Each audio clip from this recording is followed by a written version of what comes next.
Raider Nation, Chris here again with the Nobody Greater podcast.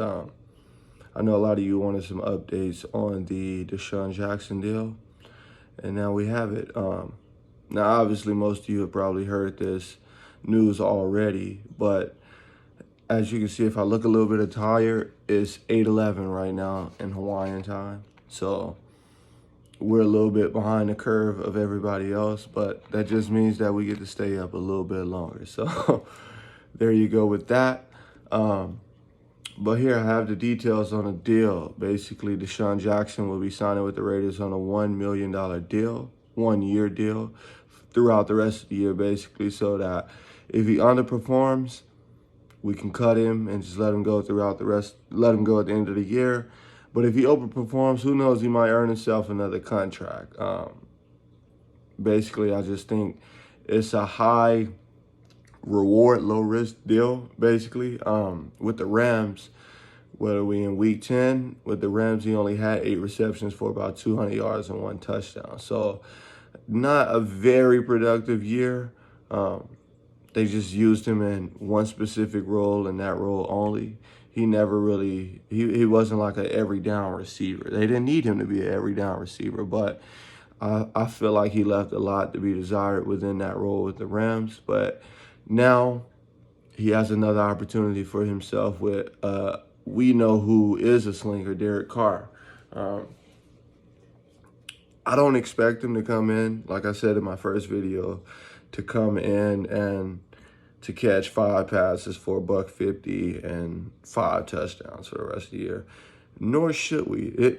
In fact, I hope he has that much the rest of the year. We don't need him to come in and try to be a 1,000-yard receiver. That's just going to mess up the chemistry Carr already has with the other receivers. Just come in, play your role, get your money, and try to help the team succeed and be better each week throughout the season, throughout the rest of the season, as I might say. But this is just some positive news coming out of a really rough month. I know they say it's light at the end of the tunnel, but this seems like a very dim light in a very dark tunnel. As you guys know, we're still dealing with the effects of Arnett, who we just released, Ruggs, who we just released, even Gruden, who we recently released not too long ago. So this is a little bit of positivity for Raiders Nation, and let's hope it continues to grow. Fingers crossed we can get OBJ. Not saying that's going to be likely due to we got about $24 to $25 million in dead money. Yeah, $24 to $25 million in dead money.